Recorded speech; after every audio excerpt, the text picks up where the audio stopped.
मचवते भाई आपला साल्टी गेली तरी चालेल. नमस्कार मित्रांनो, स्वागत आहे तुमच्या डे 80 मध्ये. एक दिवस एक विचार. चला तर आपल्या प्रवासाला सुरू करू. तर मित्रांनो, आज गुढीपाडवा आहे. गुढीपाडवा आणि नवीन वर्षाच्या हार्दिक शुभेच्छा.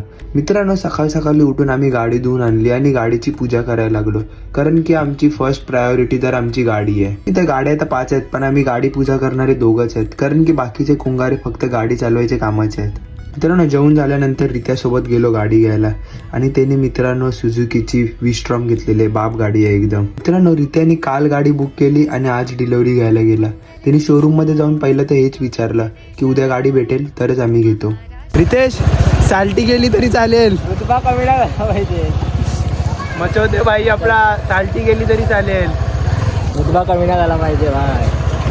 कसं वाटतं गाडी? मट्ट एकदम मट्ट. पेढा खातोस भावाच्या गाडीचा, कसं वाटतं? एक नंबर.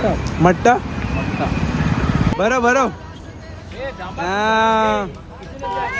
बाबा, नवीन वर्षाच्या हार्दिक शुभेच्छा. तुम्हाला पण नवीन वर्षाच्या गुढीपाडव्याच्या हार्दिक शुभेच्छा. तर मित्रांनो, साहेबासोबत आता आपण मेलायला चाललेत. साहेबाची गाडी. साहेब आपले एकच राजसाहेब. तुम्ही नाहीत काय? आम्ही नाही, आम्ही समाजसेवक. राजसाहेबांच्या आदेशाचं पालन तुम्ही बोलाल तसे दादा. आणि हा आपला पण्याबाई आणि हा धीर्याबाई. हे 2 भाई आहेत. कसं वाटतं निमेश? मस्त. अजून काय दरवर्षी येतो, यावर्षी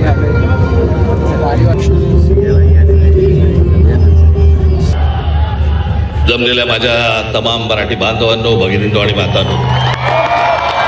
तर मित्रांनो, अशा प्रकारे दिवसाचा शेवट हा गोड खाऊन केलेला आहे. चला तर मित्रांनो, भेटूया डे 81ला. जय महाराष्ट्र. आणि गोड पोरांनो, फॉलो करायला नको विसरू.